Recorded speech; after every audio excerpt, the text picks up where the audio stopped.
എന്തോന്നല്ല, ഞാനിതൊന്ന് വായിച്ചോട്ടെ. എപ്പോഴും ഇങ്ങനെ മോനോട് വായന. ഇനിയെങ്കിലും ഞാൻ ഇരുന്ന് വായിക്കച്ച. ഇതിനകത്ത് എന്തോ ഇരിക്കുന്നു? ഇതോ 100 പേജുള്ള നോവലാ. ഇതിന്റെ തുടക്കം: രാജാവ് കുതിരപ്പുറത്ത് കയറി കാട്ടിലേക്ക് സഞ്ചാരം തുടങ്ങി.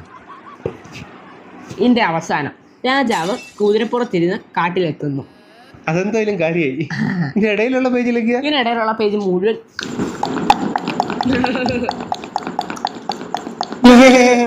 സൗണ്ടാ. ആട് കരയുന്ന സൗണ്ട് അല്ലേ കേട്ടെ?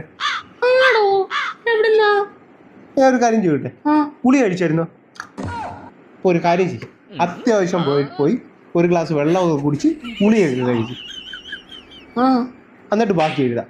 ബാക്കി ഇനി എന്തോ എഴുതും? രാജാവ് ഒരു ആനയുടെ പുറത്ത് കയറി കാട്ടിലേക്ക് പോകുന്നുണ്ട്. ആന? പക്ഷെ ഒറ്റ പ്രശ്നമുള്ളല്ലോ, ആനയുടെ സൗണ്ട് എങ്ങനെ ഉണ്ടാകും? അത് ഗുളിയൊക്കെ കഴിക്കേ, ഒക്കെ ശരിയാവും. ശരി എന്നാ ഞാൻ പോയിട്ട് വരാവേ.